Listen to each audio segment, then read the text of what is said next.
Vendredi dernier, la question des congés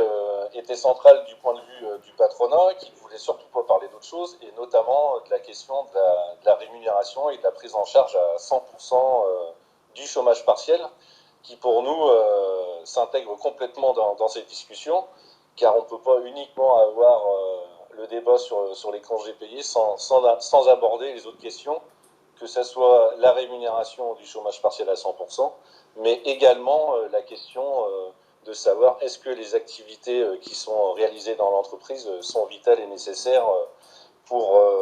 pour les besoins de la nation pendant cette épidémie. Il y a anguille sous roche parce que là, le patronat se sert en congé des salariés. Alors, se sert pour les congés qui ont déjà été acquis, mais va pouvoir servir aussi sur les congés en anticipation pour l'année prochaine. Donc, ça amène sacrées problématiques dans les entreprises, et notamment pour des salariés qui seraient arrivés en cours d'année, parce qu'au niveau de la CGT, donc on avait demandé à ce que soient proratisés les congés que pouvaient prendre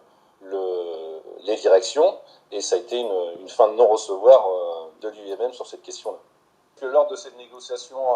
en préambule, l'UIMM, par Mongon, qui est donc le président de l'UIMM, dans le préambule, il a fait part aux organisations syndicales que les UIMM en territoire avec les préfectures travaillaient à trouver des matériels de protection. Donc quand on dit matériel de protection, c'est masques, gants, gel,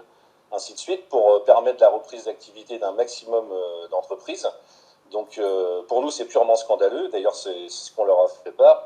Non seulement c'est scandaleux, mais en plus c'est irresponsable quand on connaît la situation du personnel soignant, entre autres, parce que ce n'est pas les seuls qui doivent continuer à travailler, alors qu'ils ont déjà du mal à trouver des masques et du matériel de protection pour assurer